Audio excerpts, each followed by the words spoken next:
তো হে ভিউয়ার্স, কেমন আছেন সবাই? আশা করব সবাই ভালো আছেন। তো আজকে আমরা এক্সপ্লেন করছি পানি মুভিটা। আর এই মুভিটা বানানো হয়েছে খুবই সুন্দর একটা গল্প নিয়ে। আসলে দুইটা লোকাল গ্যাংস্টার যখন একটা মহিলার সাথে মিসবিহেভ করে ফেলে, তারপরে তাদের সাথে কি হয় সেই সমস্ত ভয়ঙ্কর ব্যাপারগুলোই দেখবো আজকের এই ভিডিওতে। যেমন বুঝতেই পারছেন আজকের ভিডিওটা হতে যাচ্ছে খুবই ইন্টারেস্টিং। সো এই জন্য আমি বলবো ভিডিওটা শেষ পর্যন্ত দেখার জন্য, আর নয়তোবা গ্রেট একটা স্টোরি মিস করে ফেলবেন। তো চলুন কথা আর না বাড়িয়ে শুরু করি আজকের ভিডিও। তো এই গল্পের শুরুতে আমরা দেখতে পারি ডন আর বিজু নামের দুইটা গ্যাংস্টারকে। আসলে তারা হচ্ছে লোকাল গ্যাংস্টার, আর তারা দুজনেই পুরো শহরটাকে মাথায় তুলে নিয়েছিল।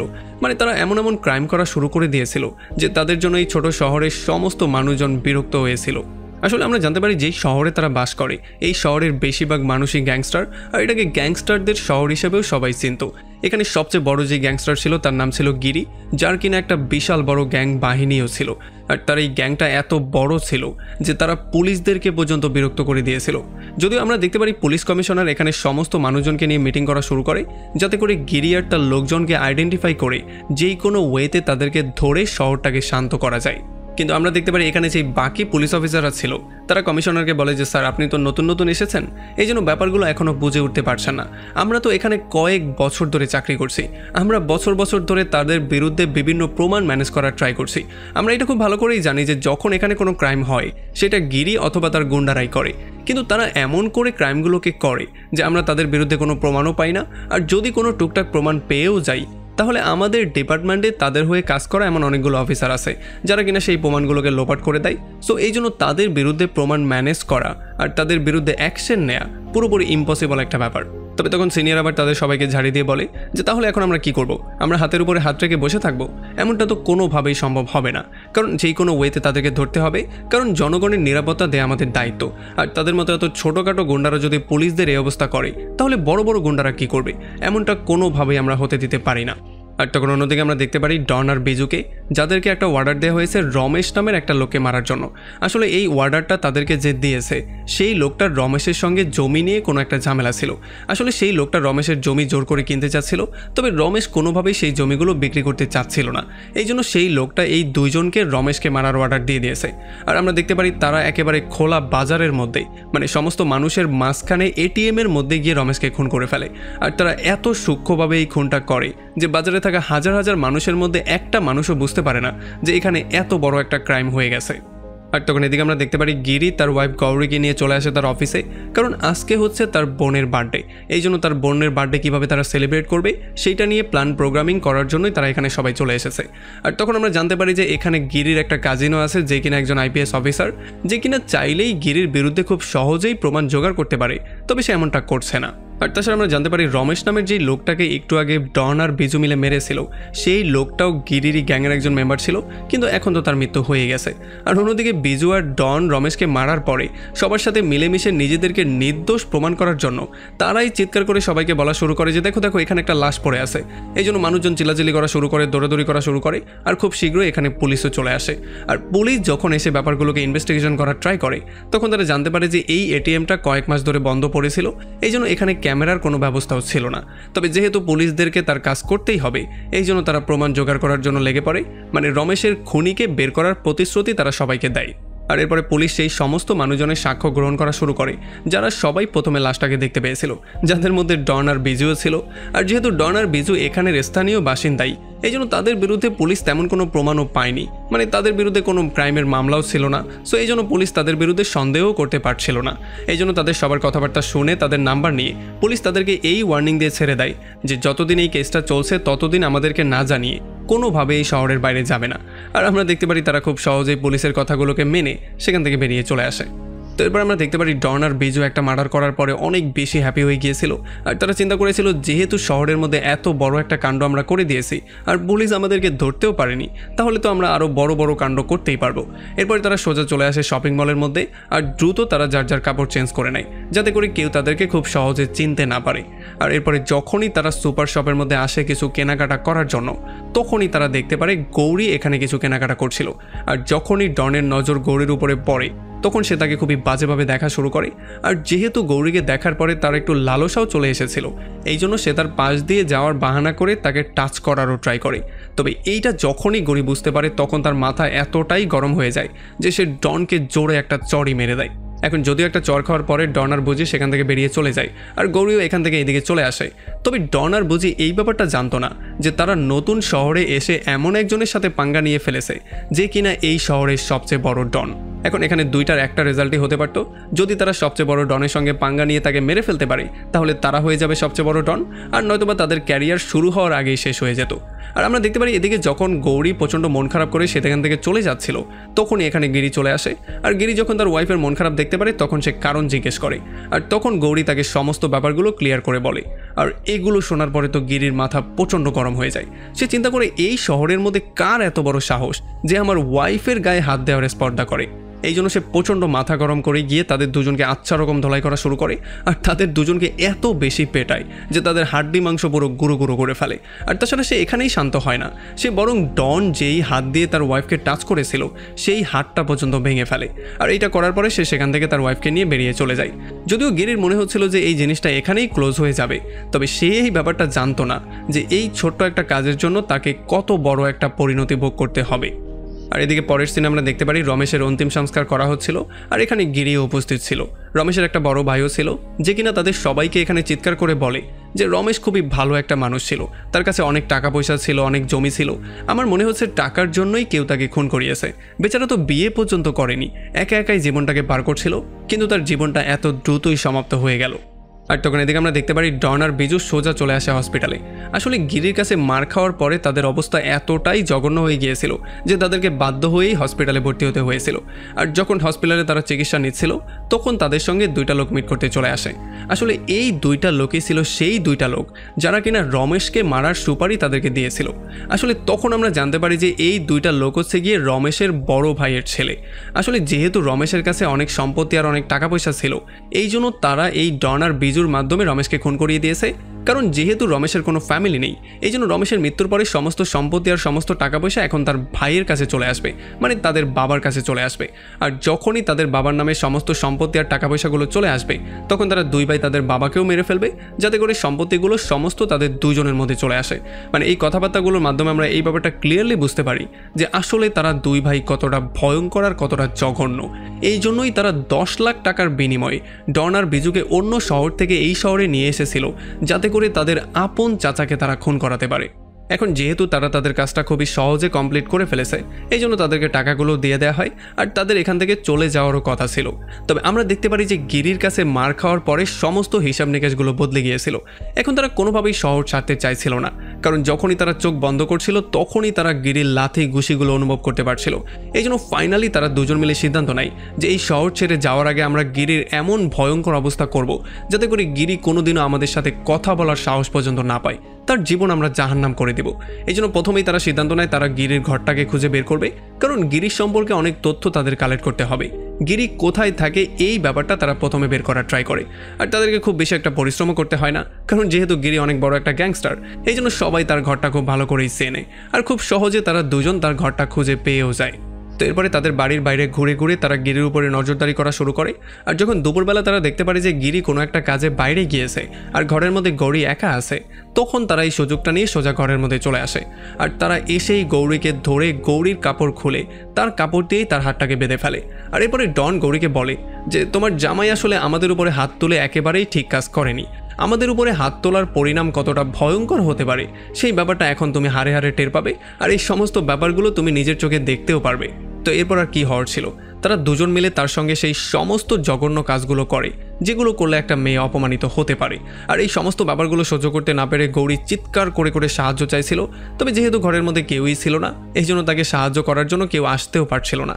আর যখন তারা তাদের সমস্ত কাজকর্ম সম্পন্ন করে সেখান থেকে বেরিয়ে চলে যায় আর একটু পরে গিরি ঘরে চলে আসে, তখন সে পুরোপুরি শক্ট হয়ে যায়। মানে যখন সেই সমস্ত ঘটনাগুলো শুনতে পারে আর দেখতে পারে, আর গৌরীও তাকে সমস্ত ব্যাপারগুলো ক্লিয়ার করে জানিয়ে দেয় যে মলের মধ্যে সেই দিন যেই দুইটা ছেলে আমাকে ব্যাটাস করেছিল, আজকে সেই দুইটা ছেলে এসেই আমার সঙ্গে এই কাজগুলো করেছে। আর তারা বারবার করে বলছিল সেই দিন তুমি তাদের উপরে হাত তুলে একেবারেই ঠিক কাজ করনি, আর এইটা ছিল প্রথমবার যখন কিনা গিরির সাথে কেউ পাঙ্গা নিয়েছিল, কারণ এর আগে সবাই তার নাম শুনেই তাকে প্রচণ্ড ভয় পেত। আর তাছাড়া এখন তো তার মাও তাকে এটা বলে দিয়েছে যে দেখো তারা যেই কাজগুলো করেছে এইটার জন্য তারা কোনোভাবেই ভালো একটা মৃত্যু ডিজার্ভ করে না, তাদেরকে তুমি জঘন্য রকম করে মৃত্যু দিবে, কারণ এই কাজের শাস্তি জঘন্য মৃত্যুই। আর আমরা গিরিকে দেখে বুঝতে পারি সে প্রচণ্ড রাগের মধ্যে ছিল, আর তাছাড়া তার চোখে মুখে আমরা প্রতিশোধের নেশায় স্পষ্ট দেখতে পারি। আর এরপরে আর কি হওয়ার ছিল, গিরি তার সমস্ত লোকজনকে লাগিয়ে দেয় ডন আর বিজুকে খুঁজে বের করার জন্য। আর তাছাড়া সে সবাইকে এটা জানিয়েও দিয়েছিল যে কোনোভাবেই যাতে করে পুলিশ এই খবরটা জানতে না পারে, কারণ সে কোনোভাবেই চাইছিল না যে তাদের দুজনকে পুলিশ ধরে থানার মধ্যে ভরে ফেলুক, যাতে করে সে আর প্রতিশোধ নিতে না পারে। সে চাইছিল যাতে তারা তাকে ধরে নিয়ে আসে আর সে নিজের হাত দিয়ে তাদের দুজনকে একটা জঘন্য মৃত্যু দিতে পারে। আর যখন গিরির সমস্ত গুন্ডাপান্ডারা পুরো শহরের মধ্যে গিরি আর ডনকে খুঁজে বেড়াচ্ছিল আর মানুষজনকে জিজ্ঞাসাবাদ করছিল, তখন আমরা জানতে পারি যে পুলিশের সোর্সও ওই ব্যাপারটা জেনে যায়। এই জন্য পুলিশের হায়ার অথরিটি পর্যন্ত খবরটা চলে যায়। এই জন্য তারা ফাইনালি সিদ্ধান্ত নিয়ে ফেলে যে ডন আর বিজুকে যতক্ষণে গিরির লোকজন খুঁজে বের করবে তার আগে তারা তাদেরকে খুঁজে বের করে ফেলবে, যাতে করে ডন আর বিজুকে কোনোভাবেই গিরি মারতে না পারে। আর এদিকে গিরির লোকজন যখন একটু ভালো করে ইনভেস্টিগেশন করা শুরু করে তখন তারা ফাইনালি এই ব্যাপারটাও জানতে পারে যে রমেশ নামের যে লোকটার মৃত্যু কিছুদিন আগে হয়েছিল, যে কিনা তাদের গ্যাংয়ের হয়েই কাজ করত, তাকেও আসলে তারা দুজনই মেরেছিল। তারা ভিন্ন শহর থেকে সুপারি নিয়ে এখানে এসেছিল রমেশকে মারার জন্য। আর এগুলো জানার পরে তো তাদের মাথা প্রচণ্ড গরম হয়ে যায়, আর তারা ফাইনালি ডনের গ্রামের অ্যাড্রেসটাও পেয়ে যায়। তবে বিজুর কোনো খোঁজখবর ছিল না, সে কোথায় থাকে কী করে এগুলো কিছুই জানতে তারা পারছিল না। এই জন্য গিরির লোকজন সোজা চলে আসে ডনের গ্রামে তাকে খুঁজে বের করার জন্য। তবে যখন এখানেও এসে তারা তাকে পায় না, তখন তারা ডনের বাবাকেই গাড়িতে তুলে সেখান থেকে নিয়ে যায়। ডনের বাবা এগুলো দেখার পরে পুরোপুরি শক্ট হয়ে গিয়েছিল। সেও বুঝতে পারছিল না যে আসলে তারা কারা, কেন আমাকে নিয়ে যাচ্ছে, আমার সাথে কি করবে, আসলে আমাকে কিডন্যাপই বা কেন করছে। আর এই জন্য গিরির লোকজন তাকে এই ব্যাপারটা ক্লিয়ার করে জানিয়ে দেয় যে তার ছেলে আসলে কি কি করেছে আর কার সাথে সে পাঙ্গাটা নিয়েছে। এগুলো শোনার পরে ডনের বাবাও পুরোপুরি শক্ট হয়ে যায়। সে বলে যে আমি তো আমার ছেলেকে শহরে পাঠিয়েছিলাম কাজ করার জন্য, এখন আমি জানি না সে আসলে কি করছে। আর তাছাড়া ডনের বাবাও এখন জানতো না যে ডন কোথায় আছে, এই জন্য সেও তাদেরকে কোনো ইনফরমেশন দিতে পারছিল না। তবে যেহেতু তার বাবার মাধ্যমে তাকে খুঁজে বের করা সম্ভব ছিল, এই জন্য তারা তাকে ধরে সোজা গিরির কাছে নিয়ে আসে। আর গিরির কাছে এনে তারা ডনের বাবার মোবাইলের মাধ্যমেই ডনকে কল দেয়। আর যখনই ডন ফোনটা পিক করে তখন আমরা দেখতে পারি গিরির ছোট ভাই ডনের বাবাকে মারতে মারতে ফোনের মধ্যেই তার আওয়াজটা তাকে শোনায়। আর তাকে বলে যে এখন তো শুধু মেরেছি, যদি তুই সময় মতো এখানে না আসিস তাহলে তোর বাবাকে আমি এখানেই শেষ করে দেব। আর তুই যার সাথে পাঙ্গা নিয়েছিস, তুই যদি কবরের মধ্যে গিয়েও লুকিয়ে পড়িস তবুও সে তোকে সেখান থেকে টেনে বের করবে। সো এই ব্যাপারটা মাথার মধ্যে ঢুকিয়ে নেয় আর খুব দ্রুতই এখানে চলে আয়, নয়তো তোর বাবা কিন্তু শেষ। আর এগুলো শোনার পরে তো ডনের মাথা প্রচণ্ড গরম হয়ে যায়। সে চিন্তা করে গিরির ভাইয়ের এত সাহস কোথা থেকে আসলো, সে কিভাবে আমার বাবার গায়ে হাত তুলতে পারলো, শত্রুতা তো আমার সঙ্গে ছিল, সে এটার মধ্যে ফ্যামিলিকে কেন টেনে আনলো। যেহেতু সে ফ্যামিলিকে টেনে নিয়েই এসেছে, তাহলে এখন আমি গিরির আশেপাশের যত মানুষজন আছে মানে তার ক্লোজ সবাইকে এক এক করে শেষ করে দেব। আর এগুলো বলার পরেই আমরা দেখতে পারি ডন আর বিজু প্রচণ্ড রাগের মাথায় এসে তাদের মোবাইলগুলো ছুঁড়ে ফেলে দেয়, যাতে করে তাদের মোবাইলগুলো ট্রেস করে তাদেরকে বের করা সম্ভব না হয়। আর এদিকে গিরির ভাই দেবা খুবই রিল্যাক্স হয়ে গিয়ে বাসায় শুয়ে পড়ে, কারণ সেই ব্যাপারটা খুব ক্লিয়ারলি জানতো যে ডন তার বাবাকে সেভ করার জন্য এখানে অবশ্যই আসবে, আর তখন আমরা সুযোগ বুঝে তাকে সেখানে ধরে ফেলবো। আর আমরা দেখতে পারি তার এই চিন্তাটা সত্যিও হয়, ডন তার বাবাকে সেভ করার জন্য এখানে চলেও আসে, তবে সে ভয় পেতে পেতে আসে না, বরং সে ভয় পাওয়ানোর জন্য আসে। যখন দেবা শুয়েছিল তখন ডন আর বিজু তার ঘরের মধ্যে এসে তার শোয়া অবস্থায় তার চারো হাত পা বেঁধে ফেলে আর তাকে থাপ্পড় দিতে দিতে ঘুম থেকে তোলে। আর এরপর সে তাকে বলে যে আমি তোকে বারবার করে এই ব্যাপারটা জানিয়ে দিয়েছিলাম যে আমার ম্যাটারের মধ্যে আমার বাবাকে কোনোভাবেই টেনে আনবি না, তবে যেহেতু তুই তারপরও আমার কথা শুনিসনি, তো এখন তো এটার ফল তোকে ভোগ করতেই হবে। আর এইটা বলেই সে তাকে শ্যুট করে সেখানে মেরে ফেলে। আর এরপর সে আর বিজু সেখান থেকে বেরিয়ে চলে যায়। আর একটু পরে যখন গিরি এই ব্যাপারটার খবর পেয়ে যায় তখন সে দৌড়ে চলে আসে তার ভাইকে দেখার জন্য, কিন্তু সে এসে দেখতে পারে ততক্ষণে অনেকটা দেরি হয়ে গেছে, কারণ এতক্ষণে তার ভাইয়ের মৃত্যু হয়ে গেছে। এখন এগুলো দেখার পরে গিরিও এই ব্যাপারটা কোনোভাবেই বুঝতে পারছিল না যে এই 2 টাকার গুন্ডাগুলোর মধ্যে এত সাহস কোথা থেকে আসলো। তারা প্রথমে তার ওয়াইফের সঙ্গে মিসবিহেভ করলো, তারপর তার ওয়াইফকে তারা রেপ পর্যন্ত করলো, এখন আবার তার ভাইকেও তারা মেরে ফেলেছে। এই সমস্ত ব্যাপারগুলোতে তার মাথা প্রচণ্ড গরম হয়ে যায়। আর এইবার সে ফাইনালি সিদ্ধান্ত নিয়ে ফেলে যে আমি যেই কোনো ওয়েতে তাদেরকে খুঁজে বের করব, কিন্তু এইবার তাদেরকে আমি মারবো না, তাদেরকে আমি এমন ভয়ঙ্কর শাস্তি দিব যেটা মৃত্যুর চেয়েও ভয়ঙ্কর হবে। আর এদিকে যেহেতু দেবার কেসটা এতক্ষণ পর্যন্ত মিডিয়াতেও চলে এসেছে, এই জন্য পুলিশ ওই খবরটা পেয়ে যায় আর পুলিশও এই কেসটার মধ্যে ইনভলভ হয়ে যায়। আর যেহেতু দেবার খুন হয়ে গেছে, এই জন্য তারাও ডন আর গিরিকে ধরার জন্য উঠে পড়ে লেগে যায়। তবে আমরা দেখতে পারি যে এলাকার যত মানুষজন ছিল তারা সবাই খুবই হ্যাপি ছিল, কারণ তাদের কথা ছিল যে যেই মরুক, গুন্ডা তো মরছে, আস্তে আস্তে করে গুন্ডাগুলো মরলে শহর থেকে গুন্ডা রাজত্ব চলে যাবে আর আমরা একটু শান্তিতে বসবাস করতে পারবো। তবে তারা এই ব্যাপারটা জানতো না যে যদি আসলে গিরির মৃত্যু হয়ে যায় তাহলে ডন আর বিজু তাদেরকে শান্তিতে ঘুমাতে পর্যন্ত দিবে না। কারণ বিজু গুন্ডা হলেও সে তো শুধুমাত্র তার শত্রুদের সঙ্গেই পাঙ্গা নেয়, কিন্তু ডন আর বিজু শুধুমাত্র টাকার জন্য নিরীহ মানুষদেরকে পর্যন্ত খুন করে। আর তখন এদিকে আমরা দেখতে পারি গিরির ভাইয়ের মৃত্যুর পরে গিরি প্রচণ্ড আপসেট হয়ে তার বাসার দিকে ব্যাক করছিল। তবে রাস্তায় তারা দুজন লুকিয়েছিল গিরির যাওয়ার জন্য, আর তারা লুকিয়েই গিরির উপরে আক্রমণ করে দেয়। মানে দূর থেকেই তারা গুলি করা শুরু করে যাতে করে গিরিকেও তারা মারতে পারে। কয়েকটা গুলি তো গিরির গায়ের মধ্যেও গিয়ে লাগে, কিন্তু তার মৃত্যু সেখানে হয় না। এই জন্য সে গাড়িটাকে থামিয়ে তার রাইফেল নিয়ে বেরিয়ে যখনই তাদের উপরে শ্যুট করার ট্রাই করে, তখন তারা দুজন বাইক নিয়ে সেখান থেকে পালিয়ে যাওয়ার ট্রাই করে। আর গিরিও গাড়ি নিয়ে তাদেরকে ফলো করা শুরু করে, কারণ অনেক দিন পরে ফাইনালি তারা তার সামনে এসেছে। সো এত সহজে তো তাদেরকে যেতে দেওয়া যায় না। যদিও গিরি গাড়ি নিয়ে তাদের সামনে চলে গিয়েছিল, তবে ডন আর বিজু তখনই তাদের বাইক ব্রেক করে রিটার্ন উল্টো ঘুরিয়ে সেখান থেকে পালিয়ে যায়। এখন বাইক তো খুব সহজেই ঘুরিয়ে ফেলা যায়, কিন্তু গাড়িটা ঘোরাতে একটু সময় লাগে। আর যতক্ষণে গিরি গাড়িটা ঘুরিয়ে সামনের দিকে তাকায়, ততক্ষণে সে দেখতে পারে ডন আর বিজু সেখান থেকে গায়েব হয়ে গেছে। ডন আর বিজু সোজা বাইক নিয়ে চলে আসে একটা জঙ্গলের মধ্যে, যেখানে একটা খুপড়ি ঘরের মতো ছিল, যেই ঘরের মধ্যেই তারা লুকিয়েছিল। তবে যখনই তারা জঙ্গলে এসে দেখতে পারে খুপড়ি ঘরের লাইটটা জ্বলছে, তখন এই ব্যাপারটা তারা ক্লিয়ারলি বুঝতে পারে যে এই ঘরের মধ্যে কেউ একজন আগে থেকে এসে তাদের জন্য ওয়েট করছে, যে কিনা হয়তোবা তাদের সম্পর্কে সবকিছু জানে, আর নয়তোবা এই অ্যাড্রেসটা পাওয়ার কোনোভাবেই সম্ভাবনা ছিল না। এই জন্য তারা দুজন বাইক দিয়ে সোজা চলে যায় অন্য কোনো জায়গা খুঁজে বের করার জন্য, যাতে করে এই রাতটা তারা অন্য কোনো জায়গায় পার করতে পারে। মানে আমরা দেখতে পারি যদিও তাদেরকে দেখে বোকাশোকা বলদ টাইপের মনে হয়, কিন্তু তারা খুবই চালাক আর প্রত্যেকটা কাইক তারা হিসাব করে করে দেয়। তবে এইবার যখন তারা দ্বিতীয় ঠিকানা খুঁজে বের করার ট্রাই করছিল, তখন আবারও গিরি তাদের সামনে চলে আসে। আর এইবার গাড়ি ড্রাইভ করে সে ফাইনালি তাদেরকে ধরেই ফেলে। সে খুবই স্পিডে গাড়ি ড্রাইভ করে তাদেরকে সামনে থেকেই অ্যাক্সিডেন্ট করে দেয়। কিন্তু তাদের ভাগ্য অনেকটাই ভালো ছিল, কারণ যেখানে অ্যাক্সিডেন্ট হয়েছিল সেখানে ছিল একটা ব্রিজ আর নিচে ছিল পানি। এই জন্য অ্যাক্সিডেন্ট হওয়ার সঙ্গে সঙ্গে তারা ব্রিজ থেকে সোজা নিচের দিকে পড়ে যায়, আর পানির মধ্যে পড়ার জন্য তারা সেখান থেকে সহজেই পালিয়ে যেতে পারে। গিরি আর তাদেরকে ধরতেও পারে না। যদিও তাদেরকে ধরতে না পারার জন্য গিরির মাথা প্রচণ্ড গরম হয়ে গিয়েছিল, তবে গিরি কোনোভাবেই শান্ত বসে থাকার মানুষ ছিল না। সে যেই কোনো ওয়েতে তাদেরকে খুঁজে বের করার প্ল্যানিং করছিল, আর যেই কোনো ওয়েতে তাদেরকে মৃত্যুর চেয়েও ভয়ঙ্কর মৃত্যু দেওয়ার প্ল্যানিং করছিল। আর এরপরে এদিকে আমরা দেখতে পারি পুলিশরা ফাইনালি সেই দুই ভাইকেও অ্যারেস্ট করে ফেলে, যেই দুই ভাই ডন আর বিজুকে সুপারি দিয়েছিল রমেশকে মারার জন্য। যেহেতু তারা তাকে ধরে ফেলেছে, এই জন্য তারা এই ব্যাপারটা জেনে গিয়েছে যে আসলে রমেশের আসল খুনি কারা ছিল। তবে তাদের দুজনকে এখনও পুলিশ খুঁজে পায়নি, এই জন্য তাদেরকে ধরা এখনও বাকি ছিল। তো এরপরে রাতের বেলা আমরা দেখতে পারি গিরির চালা দীপক চলে আসে ডনের গ্রামে, আর তার নেবারদের সঙ্গে মিট করে সে তাদেরকে কিছু টাকা দেয়, যাতে করে যদি ডন এখানে চলে আসে তাহলে তারা তাকে ইনফর্ম করে দিতে পারে। আর এই টাকাগুলো দিয়ে যখন সে বাসার দিকে ব্যাক করছিল, তখনই তার সামনে ডন আর বিজু চলে আসে।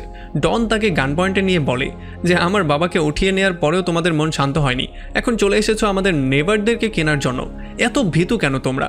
যদি সাহস থাকে সরাসরি আমার সঙ্গে ফেস করো না, আমাকে ধরে দেখাও, তাহলে মেনে নেব যে না তোমরা আসলে বড় গুন্ডা।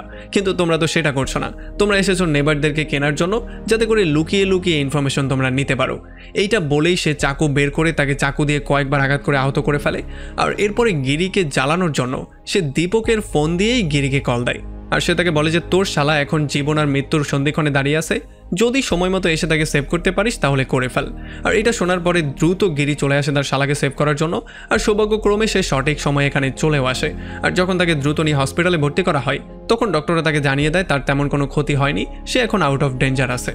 আর তখনই পুলিশরা চলে আসে গিরির সঙ্গে কথাবার্তা বলার জন্য, আর তাদেরকে বলে যে দেখো এই কেসটা এখন আমাদের হাতে আছে, আমরা ডন আর বিজুকে খুঁজে বের করার সম্পূর্ণ ট্রাই করছি, আমরা যখনই তাকে পাবো তখনই তাকে ধরে জেলের মধ্যে ভরে ফেলবো, সো এইটার মধ্যে তুমি ইন্টারফেয়ার করতে এসো না।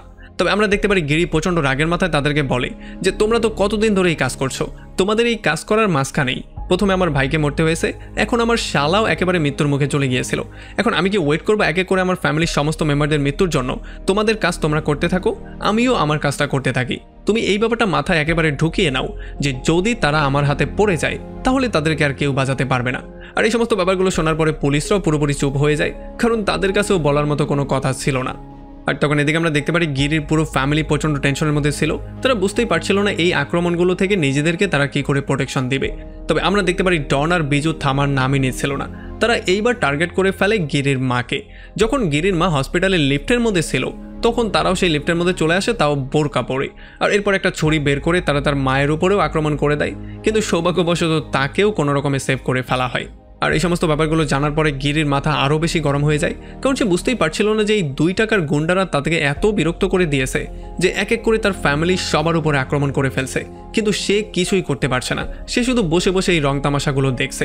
সে জানতো যে যদি তাদেরকে এখন থামিয়ে দেওয়া না যায় তাহলে এক এক করে তার সমস্ত ফ্যামিলি মেম্বারকে তারা মেরে ফেলবে। তবে তখনই গিরির কাছে গিরির বন্ধু ফোন দেয়, আর সে বলে যে ডন আর বিজু পুলিশের কাছে সারেন্ডার করেছে, তাও আবার সকলের সামনে। সো এই ব্যাপারটা এখন সবাই জানে। আর এটা শোনার পরে গিরি দৌড়ে চলে আসে পুলিশ স্টেশনে, আর সে এসে দেখতে পারে সত্যি সত্যিই ডন আর বিজু পুলিশের কাছে সারেন্ডার করেছে, আর এখন তারা জেলের মধ্যে আছে। এইটা দেখার পরে তো তার মাথা প্রচণ্ড গরম হয়ে যায়। তার তো ইচ্ছা করছিল জেলের মধ্যে ঢুকেই তাদের দুজনকে সেখানে মেরে ফেলে। তবে পুলিশরা তাকে শান্ত করে বলে যে দেখো, তাদের উপরে এতগুলো চার্জেস আমরা লাগিয়েছি যে তারা সারা জীবনেও আর জেল থেকে বেরোতে পারবে না। আর তখন আমরা জানতে পারি আসলে এই ব্যাপারটাই ছিল তাদের দুজনের প্ল্যান। আসলে তারা এটা জানতো যে যদি তারা সারেন্ডার করে ফেলে তাহলে পুলিশ তাদের উপরে অনেকগুলো চার্জেস লাগাবে, যে জন্য তাদের অনেকগুলো বছর জেলও হতে পারে। কিন্তু পুলিশ গিরি আর তার লোকজন থেকে তাদেরকে প্রোটেকশন দিবে, কারণ এই ব্যাপারটা এখন পুলিশের দায়িত্ব হয়ে যাবে। আর তাছাড়া তারা এই ব্যাপারটাও জানতো যে কয়েক বছর জেল কাটার পরে টাকা পয়সা খাইয়ে তারা যে কোনো ওয়েতে জেল থেকে বেরিয়েও চলে আসতে পারবে, আর গিরির লোকজনও তাকে আর কিছু করতে পারবে না। আর গিরি ওই ব্যাপারগুলো ক্লিয়ারলি জানতো যে আসলে তাদের প্ল্যানিংগুলো কী চলছে আর তারা কী রকম করে চিন্তা করছে। এই জন্য প্রথমে গিরি তো সেখান থেকে বেরিয়ে চলে আসে, কারণ এখন পুলিশের সামনে তো আর সে চাইলেও কিছু করতে পারবে না। এই জন্য সে সেখান থেকে সোজা বাসায় চলে আসে। কিন্তু যখন পরদিন তাদেরকে কোর্টে হাজির করা হচ্ছিল তখন গিরি তার স্নাইপারদের সাহায্য নিয়ে দূর থেকেই তাদের দুজনের উপরে শুট করে দেয়। আর যেহেতু গুলি হয়েছে এই জন্য এখানে একটা হট্টগোল শুরু হয়ে যায়, আর পুলিশরাও তাদের দুজনকে খুব সহজেই সেভ করে সেখান থেকে দ্রুত হসপিটালের দিকে নিয়ে আসে, কারণ যাতে করে তাদেরকে একটা সুচিকিৎসা দিতে পারে।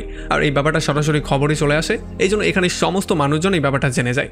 এখন আমাদের তো মনে হচ্ছিল গিরির প্ল্যানটা হয়তো বা ফেল হয়ে গেছে, কিন্তু আসলে ব্যাপারটা ছিল একটু ভিন্ন।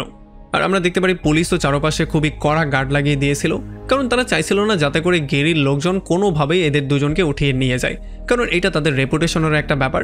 আর তাছাড়া এখানে তাদের সেফটি দেয়াটাও তাদের দায়িত্ব ছিল। তবে আমরা দেখতে পারি যে গিরির বন্ধু তারা যেই ওয়ার্ডের মধ্যে ছিল সেই ওয়ার্ডের দেয়ালটাই ফুটো করে ফেলে, আর এরপরে তাদের দুজনকে সেখান থেকে কিডন্যাপ করে সোজা সেখান থেকে নিয়ে চলে আসে জঙ্গলের মাঝখানে। আর পুলিশ এই সমস্ত ব্যাপারগুলো দাঁড়িয়ে দাঁড়িয়ে দেখা ছাড়া আর কিছুই করতে পারছিল না। এরপরে আমরা দেখতে পারি জঙ্গলের মধ্যে একটা বিশাল বড় ঘর, যেই ঘরের মধ্যে ডন আর বিজু ছিল, আর সেখানে চলে আসে গিরি। আর এখানে আমরা জানতে পারি গিরিকে আটকানোর মতো আর এখানে কেউ নেই। গিরি যেই রকম করে ইচ্ছা তাদেরকে মারতে পারবে, তাদের থেকে যেই কোনো ওয়েতে সে চাইলে প্রতিশোধ নিতে পারবে। তবে যেহেতু গিরি প্রমিস করেছিল সে তাদেরকে এত সহজে মারবে না, এই জন্য সে এক এক করে তাদের হাড্ডি মাংস ভাঙা শুরু করে। সে প্রথমেই তাদেরকে আচ্ছা রকম ধলাই করা শুরু করে, কারণ তার ফ্যামিলির সাথে তারা যা যা করেছে সেগুলো বলে বলে পেটানোর মধ্যেও একটা মজা আছে। এই জন্য সে তাদেরকে পুরো আদমরাই প্রথমে করে ফেলে। তবে এই মার খাওয়ার পরেও ডন গিরিকে বলে যে তুই কেমন গুন্ডা, তোর এত এত মানুষজন থাকা সত্ত্বেও আমরা ছোটোখাটো 2টা গুন্ডা মিলে এই শহরের সবচেয়ে বড় গুন্ডার ঘুম হারাম করে দিয়েছি, তার পুরো ফ্যামিলিকে ইনসিকিউরিটির মধ্যে ফেলে দিয়েছি। সো এই জন্য যদি এখন আমরা মরেও যাই তাহলেও আমাদের কোনো দুঃখ থাকবে না, কারণ আমরা একটা বিশাল বড় ধামাকা করতে চেয়েছিলাম যেটা আমরা অলরেডি করে ফেলেছি। আর এরপর আমরা দেখতে পারি তারা তার ওয়াইফের কথা বলেও তাকে রাগানোর ট্রাই করে। তারা বলে সত্যি বলতে তোর বউ একটা কড়া জিনিস। আর এই সমস্ত ব্যাপারগুলো শোনার পরে তো তার মাথা আরও বেশি গরম হয়ে যায়, তার ধৈর্যের লিমিট ক্রস হয়ে যায়। এই জন্য সে তাদের দুজনকে প্রথমে ঝুলিয়ে ফেলে, আর দুজনের গায়ে বম লাগিয়ে প্রথমে সে ডনকে মেরে ফেলে, এরপর বিজুকে ব্লাস্ট করিয়ে মেরে ফেলে। আর এই মৃত্যুগুলো ছিল খুবই ভয়ঙ্কর রকমের মৃত্যু। তো এমন করেই ফাইনালি গিরি তার বদলাটাকে কমপ্লিট করেছে, আর সে সবাইকে এই ব্যাপারটা জানিয়েও দিয়েছে যে আসলে এই এলাকার সবচেয়ে বড় গুন্ডা কে। আর এমনই একটা ভয়ঙ্কর পয়েন্টে এই পুরো মুভিটা এখানেই শেষ হয়ে যায়। সো আমাকে কমেন্ট করে জানান কেমন লাগলো ভিডিও। যদি ভিডিও ভালো লাগে তাহলে অবশ্যই একটা লাইক করবেন, আর যদি এখনও আমাদের চ্যানেলটা সাবস্ক্রাইব করে না থাকেন তাহলে প্লিজ করে ফেলুন। তো আমাদের দেখা হবে অন্য কোনো ভিডিওতে অন্য কোনো একদিন। Till then, take care.